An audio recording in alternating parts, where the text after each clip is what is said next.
Price Lord. நான் Deborah.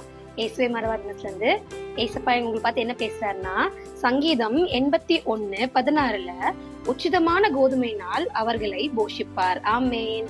இந்த வசனத்து மூலமா ஒரு டெஸ்டிமோனி சொல்லிதான் நான் இந்த வசனத்தை சொல்லணும்னு ஆசைப்பட்டேன். ஏன்னா எங்க வாழ்க்கையில ஆண்டவர் நாங்க அறிஞ்சுக்கிற விதம் ரொம்ப டிஃப்ரெண்டா இருந்துச்சு.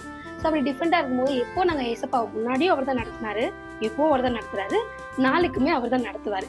ஸோ அப்படி நடத்திட்டு இருக்கிறதுல எப்போ நாங்க அவரை அறிஞ்சுக்கணுமோ அப்போ நாங்க புது புது விஷயத்த கவனிச்சோம். ஸோ எவ்வளோ பெரிய இழப்பு வந்தாலும், எவ்வளோ பெரிய கஷ்டம் வந்தாலும், என்ன வந்தாலும் கர்த்தர் உங்களை நடத்துற விதம் ரொம்ப அழகா இருக்கும். ஏன் அது சொல்றேன்னா, இந்த வசனத்தின் படி அவர் உங்களை போஷிப்பார். ஏன்னா அந்த காக்கா குருவி எல்லாம் எப்படி இருக்குன்னா, கர்த்தர் சொல்ற வசனத்தின் படி அவங்களுக்கே இவ்வளவு அழகா உணவெல்லாம் ப்ரிப்பேர் பண்ணி தராரு, உணவெல்லாம் கொடுக்குறாருன்னா நம்மள அவர் மறந்துடுவாரா?